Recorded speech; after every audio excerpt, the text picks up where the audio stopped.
दोस्तों बहुत बहुत स्वागत करता हूँ हमारे यूट्यूब चैनल एग्री स्टडीज़ में। दोस्तों आज की इस वीडियो में बात करने वाले हैं बीएससी एग्रीकल्चर। जी हैं दोस्तों, BSc agriculture first semester mid term exam 2023-24, ठीक है, कि क्वेश्चन पेपर के बारे में बात करेंगे। जी हाँ दोस्तों, क्वेश्चन पेपर के बारे में बात करने की, ये हमारा जो क्वेश्चन पेपर है वह ये हमारा इस वर्ष का आया हुआ क्वेश्चन पेपर है, ठीक है। लेकिन मैं आपको ये पीडीएफ बनाकर दिखा दे रहा हूँ, क्योंकि देखिए मैं आपको बताना चाहता हूँ कि जो आपकी यूनिवर्सिटी या फिर जो कॉलेज होती हैं आपके, ठीक है, वो आपको आपको मैं आपको बता देना चाहता हूँ कि मिड टर्म एग्जाम का क्वेश्चन पेपर नहीं देते हैं, ठीक है। बल्कि आप लोगों को एक सेम पॉट में, ठीक है, यानी आपको बोल दिया जाता है और उसके बाद आपको लिखना पड़ता है, ठीक है। तो कल बहुत लोगों का मिड टर्म एग्जाम का क्वेश्चन मिड टर्म एग्जाम है, ठीक है, बीएससी एग्रीकल्चर फर्स्ट सेमेस्टर, ठीक है। तो इसलिए मैं ये वीडियो बना दे रहा हूँ, क्योंकि देखिए मैं आपको बता देना चाहता हूँ इसी से, ठीक है, जितना मैं क्वेश्चन बताऊँगा, ठीक है, केवल 4 क्वेश्चन में बताऊँगा जो प्रीवियस ईयर से जितने भी, ठीक है, पूछे गए हैं, उन सभी प्रश्नों के बारे में बता रहा हूँ, ठीक है। उसमें से 4 ऐसे क्वेश्चन हैं जो प्रत्येक बार पूछे जा रहे हैं, ठीक है। तो आप लोग सबसे पहले इसे ध्यान दीजिएगा। तो स्टार्ट करते हैं वीडियो को। यदि आप चैनल पर नए हैं तो चैनल को सब्सक्राइब करें और वीडियो को लाइक करना मत भूलिएगा, ठीक है। क्योंकि मैं बीएससी एग्रीकल्चर फर्स्ट सेमेस्टर से संबंधित जितने भी वीडियो होते हैं उन सभी के बारे में बताता हूँ, ठीक है। इस प्रकार से देखिए, हमारा पूर्णांक दिया गया, हमारा पूर्णांक 20 नंबर का दिया गया, आपका मिड टर्म 20 नंबर का होगा। इसमें सभी प्रश्न जो होते हैं वो आपके अनिवार्य होते हैं, ठीक है। इसमें से आपके केवल 4 प्रश्न दिए जाते हैं, ठीक है। पहला आपका आता है मोस्टली इंपॉर्टेंट है, जो बहुत ही लगातार पूछा जाता है, ठीक है। यदि आप मिड टर्म एग्जाम दे रहे हैं एग्रोनॉमी का, फंडामेंटल ऑफ एग्रोनॉमी का, तो आपका यह सवाल तो हमेशा पूछा ही जाता है, सस्य विज्ञान की परिभाषा दीजिए तथा इसके कौन कौन से क्षेत्र हैं, ठीक है। और इसके बाद सस्य विज्ञान का किसी में क्या योगदान है। तो सबसे पहले मैं आपको बता देना चाहता हूँ कि सस्य विज्ञान की परिभाषा, ठीक है, ध्यान दीजिएगा आप लोग। देखिए, भूमि को भूमि को, ठीक है, भूमि को अच्छी प्रकार से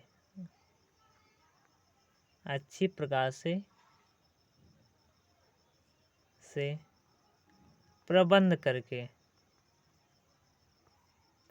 करके उसके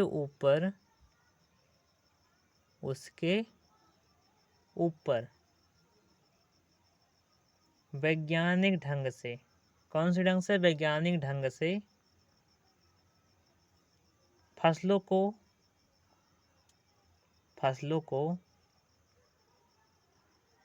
उगाना ही क्या कहलाता है, हमारा सस्य विज्ञान कहलाता है।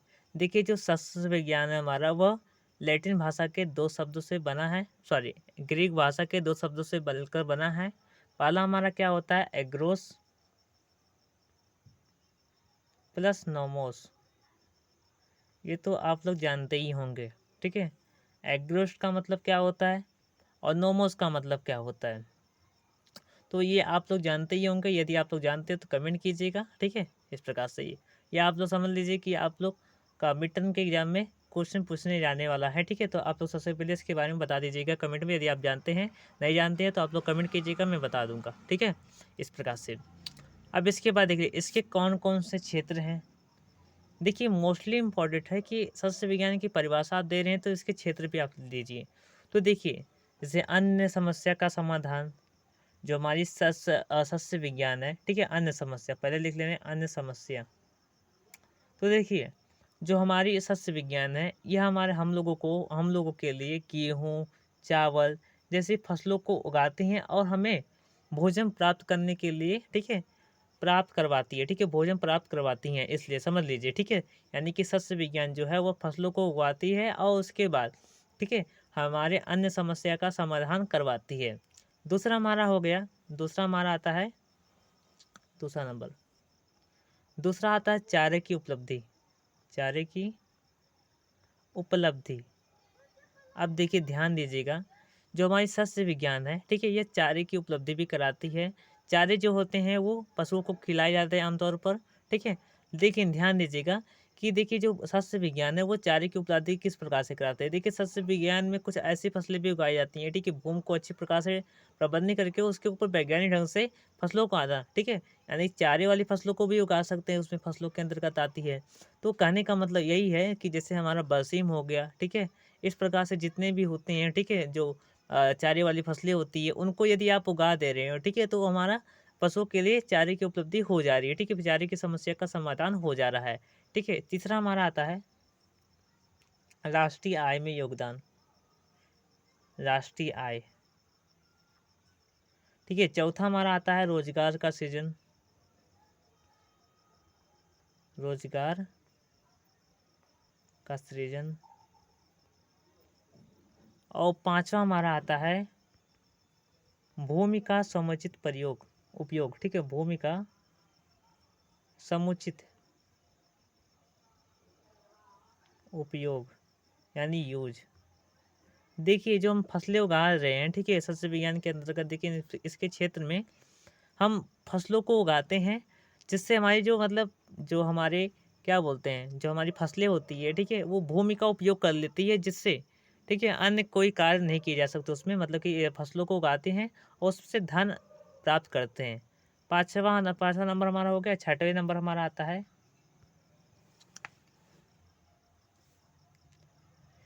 छठवें नंबर पे हमारा आता है मृदा कटाव को रोकना। ठीक है।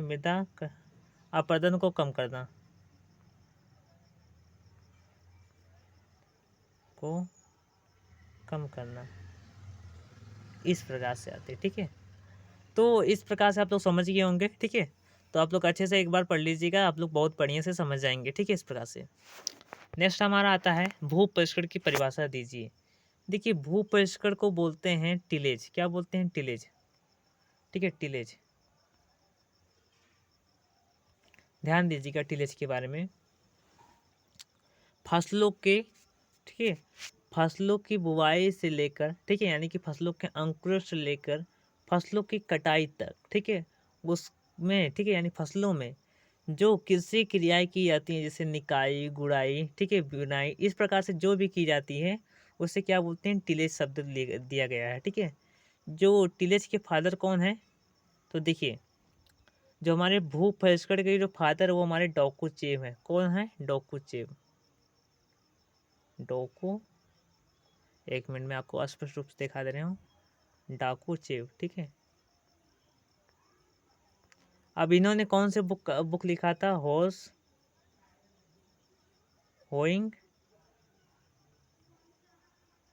हस्बेंड्री। क्या इम्पोर्टेंट नहीं है लेकिन फिर भी आप लोग ध्यान दीजिएगा। ठीक है। तो इस प्रकार से अब देखिए एग्जाम में इसमें क्या पूछा गया था प्रश्न में कि भू परिष्करण की परिभाषा दीजिए। तो देखिए फसलों की बुवाई से लेकर कटाई तक, ठीक है, या फिर अथवा फसलों के अंकुर से लेकर कटाई तक, ठीक है, बीज के भंडारण तक, ठीक है, जो जो कृषि क्रियाएं की जाती है, ठीक है, ये जो यांत्रिक या फिर कृषक क्रियाएं की जाती है उसे क्या बोलते हैं? भू परिष्करण कहते हैं। ठीक है। भू परिष्करण के प्रकार में देखा जाए तो भू परिष्करण मुख्य रूप से दो प्रकार के होते हैं। पहला प्राथमिक भू परिष्करण, ठीक है, प्राथमिक, और दूसरा हमारा होता है द्वितीय भू परिष्करण। तो देखिए प्राथमिक भू परिष्करण जो होता है वो जो आपके मतलब बीज होते हैं, ठीक है, बीज के अंकुर से पूर्व किए जाते हैं जिसमें आपके, ठीक है, खरपतवार को मतलब रसायन का प्रयोग करके उसमें हटा दिया जाता है यानी नष्ट कर दिया जाता है। और उसके बाद हम जुताई करते हैं, गादी जुताई करते हैं, ठीक है, फसलों के लिए, फसलों को उगाने के लिए, ठीक है, बीज को बोने के लिए, ठीक है, इस प्रकार से तैयार करते हैं। और द्वितीय भू परिष्करण के अंतर्गत जब अंकुर हमारा होता है उस समय हम द्वितीय भू परिष्करण करते हैं। समझ गए होंगे। इसके बाद अगला आता है आपका, एक मिनट, हाँ, अगला आपका आता है बीज की बुआई किन किन विधियों द्वारा की जा सकती है। तो मुख्य रूप से देखिए बीज की जो बुआई होती है वो मुख्य रूप से दो प्रकार से होती है। पहला हमारा क्या आता है कि छिड़काव विधि द्वारा, और दूसरा हमारा होता है ट्रांसप्लांटिंग। ठीक है। अब ट्रांसप्लांटिंग क्या है? तो एक खेत में से, ठीक है, फसलों को उगाकर, ठीक है, या फिर बीज को बोकर दूसरे खेत में उसे रोपना ही ट्रांसप्लांटिंग कहलाता है। ठीक है। छिड़काव विधि में क्या करते हैं कि हल के पीछे बुआई करते हैं, ठीक है, और ट्रांसप्लांटिंग में क्या करते हैं कि एक स्थान से बीज को बोकर, ठीक है, जब वो अंकुर मतलब कि रोपाई करने योग्य हो जाए तो उसे उठाकर, ठीक है, निकाल कर और मुख्य खेत में रोपाई कर दिया जाता है। इस प्रकार से नेक्स्ट आपका आता है फसल चक्र क्या है। तो फसल चक्र की एक डिफिनेशन आप लोग ध्यान दीजिएगा। फसल चक्र को बोलते हैं क्रॉप रोटेशन। क्या बोलते हैं? क्रॉप रोटेशन बोलते हैं। देखिए तीसरा सवाल में पूछा गया था आपका बीज कितने प्रकार के होते हैं। तो देखिए बीज मुख्य रूप से चार प्रकार के होते हैं। कौन कौन से बीज होते हैं? तो पहला देखिए नाभिकीय बीज होता है, ठीक है, नाभिकीय बीज, नाभिकीय बीज जिसमें जो अंकुरण क्षमता होती है वो 100% पाई जाती है। ठीक है, और अंकुरण क्षमता, भौतिक क्षमता, ठीक है, वो सभी भौतिक शुद्धता, ये सभी 100% पाई जाती है। ठीक है, इसे बोलते हैं न्यूक्लियस सीड बोलते हैं, न्यूक्लियस सीड बोलते हैं। जो न्यूक्लियस सीड होता है इसमें कोई रंग का टैग नहीं लगा होता है। ठीक है, यह जो हमारा होता है यह मुख्य रूप से बहुत ही कम मतलब उपयोग किया जाता है, मतलब बहुत ही कम जगहों पर इसका इसका मतलब उपयोग, मतलब बुआई की जाती है। ठीक है, इसका जो प्रयोग किया जाता है ये हमारी एनएससी द्वारा किया जाता है, नेशनल सीड कॉर्पोरेशन द्वारा किया जाता है। ठीक है, और इसकी मतलब है जो खोज किया जाता है, ठीक है, जिसमें अनुसंधान किए जाते हैं वो एनएससी द्वारा ही किए जाते हैं, इस प्रकार से। और दूसरा हमारा क्या आता है, आधारीय बीज। ठीक है, तीसरा हमारा क्या आता है, पंजीकरण बीज। और चौथा नंबर पर हमारा क्या आता है,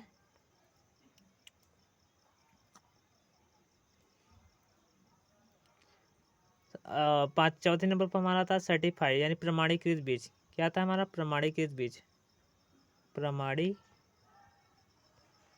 बीज। ध्यान दीजिएगा, जो आपके आधारी बीज होते हैं इस पर सफ़ेद रंग का लगा होता है। ठीक है, और पंचीकरण पर हमारा येलो रंग का लगा होता है या फिर सुनहरे रंग का लगा होता है, और प्रमाणीकृत बीज पर नीले रंग का लगा होता है, ब्लू कलर का लगा होता है। ठीक है, इस प्रकार से। अब देखिए इसके बाद हमारा अगला दिया गया है क्रॉप रोटेशन क्या है। ठीक है, फसल चक्र क्या है।